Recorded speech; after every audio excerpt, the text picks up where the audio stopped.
Yo mga tol, ako nga pala si RJ. Samahan niyo ako sa episode 1 ng Mirror Rebuild.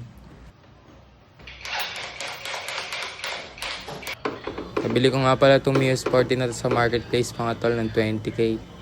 Sobrang solid na din ang presyo niya para sa kargadong unit mga tol. Pero di rin ganun ka good condition mga tol, kaya siguro medyo mura binenta. Kaya ngayon mga tol, i-rebuild na natin siya. Nagamit ko din to ng ilang buwan mga tol pang service sa school. Pero ngayon di na siya nag-i-start kaya re-rebuild natin siya. Dami nga palang background na itong motor na to sa akin mga tol. Dami nangyari nung nabili ko to. Pero bago ko to nabili mga tol, binenta ko muna yung Honda Wave ko. Pagkabenta ko nga ng motor na yan mga tol, nabili ko kagad tong motor na to. Bala ko nga din pala to doon gawing project bike mga tol. Kaso, yung ID ng first owner nito mga tol, sobrang labo. So hinanap ko yung pinaka first owner nito. Nakita ko nga pala sa Facebook yung pinaka first owner nito mga tol. Tapos yung binigay sa akin ID na nakapagbenta nito sa akin, fake na ID mga tol. Kaya nilibre na lang ako ng change of ownership ng pinaka first owner. Pero bago yun mga tol, sunduin muna natin yung kapatid ko. Iwan muna natin yung ginagawa natin dyan tol. Yo, dito gamit ko na nga pala yung isang motor. Punta na sa school ng kapatid ko.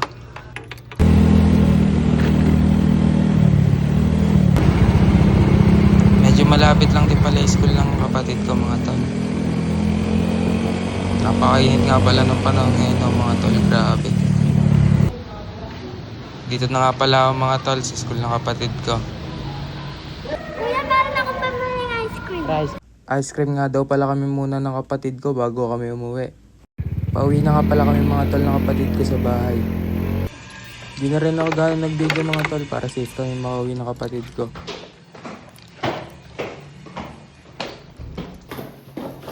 Back to work. Okay, tuloy tayo mga tol.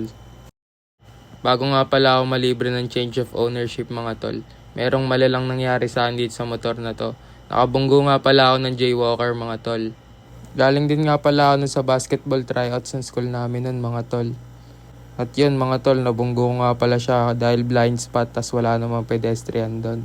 May ilagan ko pa nga sana siya mga tol pero nag back and forth siya. Kaya yun, dali. Hindi naman tayo sa ginagawa ko ngayon mga tol. Meron nga palang bilog na allen dito mga tol. Hindi ko kaya gawa ng paraan kaya hingi tayo ng tulong. Dito nga din pala nakapark yung motor ko sa loob ng bahay mga tol. Naalagaan ko din kasi sabi ko nga sa inyo gusto ko itong gawing project bike. Kaya ngayon i-rebuild na din talaga natin ng solid para pogi. Dito nakairam nga din pala ako ng tools sa mekaniko dito. Tapos natanggal din niya yung loose thread na bolts na hindi ko matanggal. Kaya yun, wala na yung mga problema ko. Yan, wala na akong ganong problema. Balik na natin itong motor na to sa loob. Bakasyon nga din pala namin mga tol, kaya ako ito nire-rebuild. Di rin naman ako ganong mahilig magmotor ng sobra, kasi may bike naman tayo. Kaya yun, balak natin itong i-rebuild mga tol. Bigyan ko kayo ng sample ng picture ng gusto ko maging itsura nito. Credits nga pala sa may-ari niyang motor na yan. Ang ganda po ng motor niyo. Ganun nga sana balak kong build dito mga tol, pero di ko alam saan nakukuha ng budget. Hindi naman natin mamadaliin yung pag-build sa Mia na to mga tol. Kakonti-kontiin muna natin to mga tol hanggang sa mabulit natin. Baka magtaka kayo mga tol, ba't ko siya binaklas? Hindi rin naman siya gumagana kaya minabuti ko na lang baklasin. Pero dito mga tol, halos matanggal ko na lahat ng fairings niya. Medyo nahihirapan lang ako dito sa fender mga tol, pero nagawa ko din naman siya ng paraan.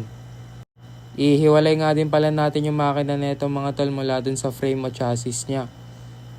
Lilinisin nga pala natin to lahat-lahat mga tol para sobrang ganda na kalabasan. Mag-iipon-ipon din ako mga tol para maparefresh yung makina nito. Pero ang pinaka main agenda muna natin ngayon is mabaklas natin to lahat. Tapos matago natin yung mga fairings na mapapakinabangan pa mga tol. Sobrang pangit din nga pala ng pagkaka-wirings na itong motor na to mga tol. Sobrang gulot, di ko talaga maintindihan. Pero ang pinakamahalaga, maalis muna natin yung pinaka-wirings niya saka lahat ng mga accessories. Dito nga pala mga tol, tatanggalin ko muna yung gulong para matanggal ko din yung fender. Medyo mahirap nga din pala tanggalin yung fender na ito mga tol kasi medyo malalim din siya.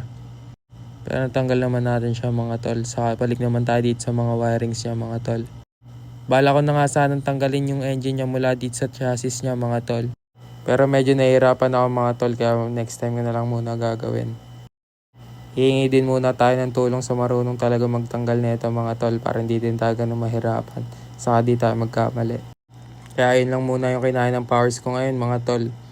Liligpitin ko nga pala muna ngayon yung mga pinagkalatan ko dito mga tol. Kasi may mga nakatira din dito sa apartment namin mga tol.